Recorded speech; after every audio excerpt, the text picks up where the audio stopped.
এটা হতে চলেছে ডুয়ার্সের লাস্ট ব্লগ। আর আজকে আমরা চলে এসেছি কোচবিহার রাজবাড়িতে। বিরল দৃশ্য, এখানে বাবা ফটোগ্রাফি করছে।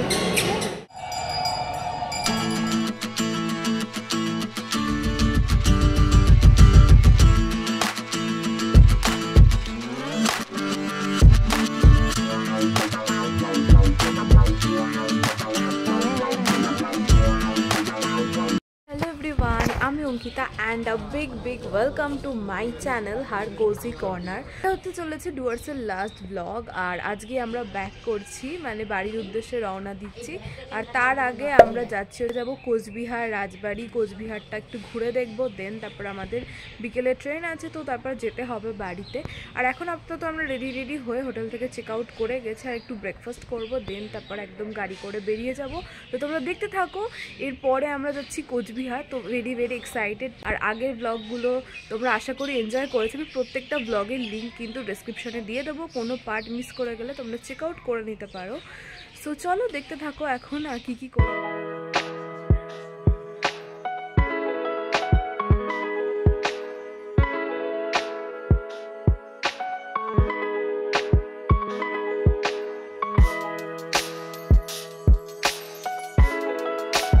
চলে এসেছি এখানে ব্রেকফাস্টের জন্য। ব্রেকফাস্টে ছিল ফুলকো লুচি, তার সাথে ছিল ধোয়া ওঠা ছোলার ডাল, দেখে পুরো প্রাণটা জুড়িয়ে যাচ্ছিল।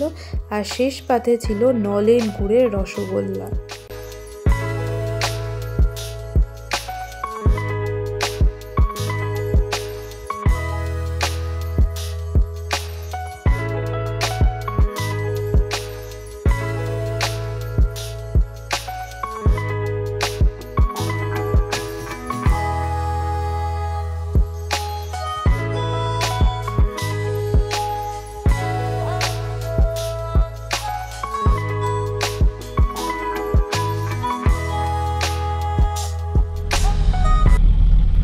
A few moments later. So Cooch Behar চলে এসেছি অ্যান্ড এখন আমরা যাচ্ছি হচ্ছে মদনমোহন মন্দিরে। কারণ শুনছি যে মদনমোহন মন্দির নাকি বন্ধ থাকে দুপুরের বেশ কিছুটা সময়, ওই জন্য আগে ওটা দেখবো, দেন তারপরে রাজবাড়িতে আসবো আর কি। তো চলো আমার সাথে তোমরাও দেখতে থাকো। মানে মদনমোহন মন্দিরটা যদি ভিডিও করতে দেয় বা ব্লগ করতে দেয় অবশ্যই করবো। তো লেটস সি কি হয় গিয়ে। তো চলো যাওয়া যাক এখন। আর যাবো হচ্ছে টোটোতে করে। তো চলো এখন যাই।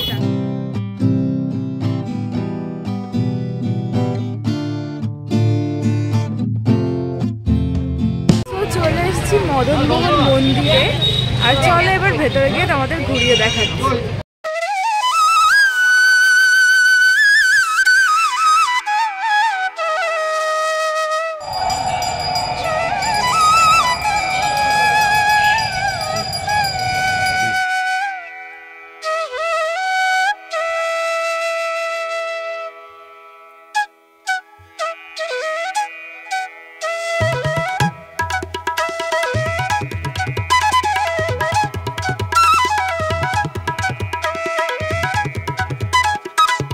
মদনমোহন মন্দির দর্শন ভীষণ ভালো দর্শন করেছে, আশা করি তোমরাও দেখলে।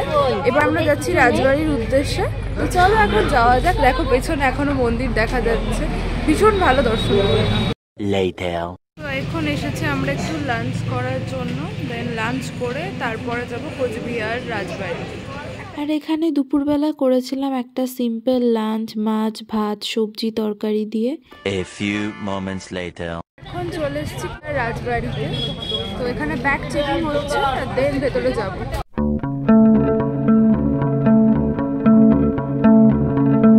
এখন আমরা ঢুকছি রাজবাড়িতে।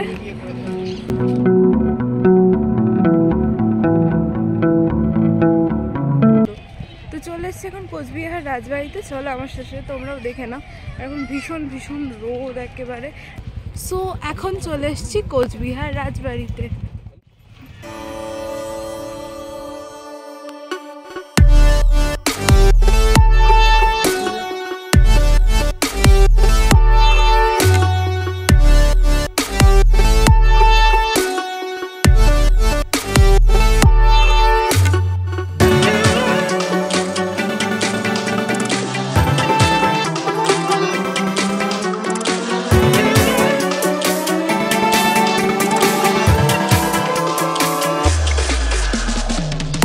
ওভারঅল দৃশ্য।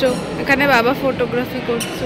গুটি গুটি পায়ে কাঠের সিঁড়ির ওপর দিয়ে আমরা চললাম এখন রাজবাড়ির উপরের দিকটাতে। আর উপরের দিকে যতই উঠছিলাম নানান ধরনের চমক আমাদের জন্য ওয়েট করছিল। আমরা এখানে দেখেছিলাম রাজার অস্ত্রাগার, যেটা তোমাদের সাথে শেয়ার করতে পারলাম না কারণ ওখানে ব্লগ করা অ্যালাউ ছিল না।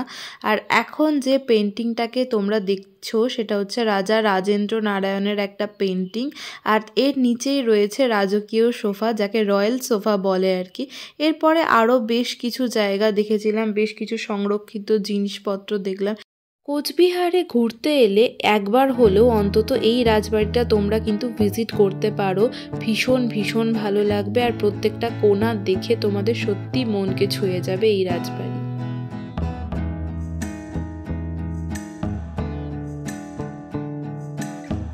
তো এখানে এলে একবার রাজবাড়িটা তোমরা ঘুরে দেখতেই পারো, কারণ অনেক রকমের অস্ত্র শস্ত্র আছে, বাট ওই জায়গাটাতে আমাদের ক্যামেরা তুলতে অ্যালাউ করেনি, তো ওই জন্যই পার্টটা তোমাদের দেখানো হয়নি।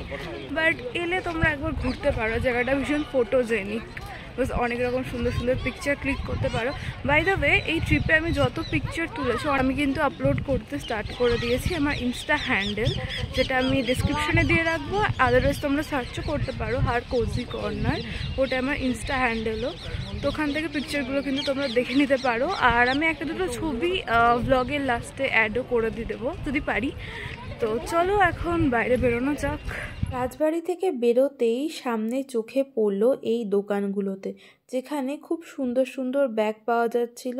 তো আমরাও এখানে দাঁড়িয়ে পড়েছিলাম ব্যাগগুলো কেনাকাটা করার জন্য। বাড়ি দেখা হয়ে গেল, আর ওখানে সামনে টুকটাক শপিংয়ের জন্য টুকটাক দোকান ছিল, ওখান থেকে টুকটাক শপিংও হয়ে গেল।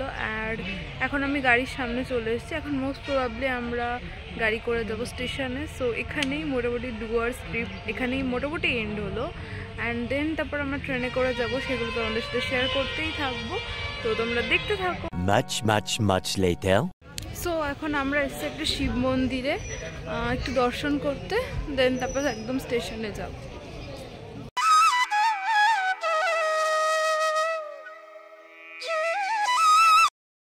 চলে এসেছি আলিপুরদুয়ার স্টেশনে। আর সন্ধ্যা 6টার দিকে মোটামুটি আমাদের ট্রেন ছিল।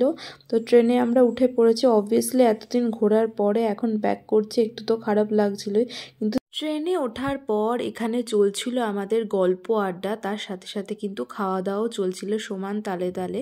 যেমন এখানে বাবা প্রিপারেশন নিচ্ছিল ঝালমুড়ি বানানোর, আর আমরাও সবাই মিলে ঝালমুড়ি আর কফি খাচ্ছিলাম, তার সাথে গল্প তো চলছিল।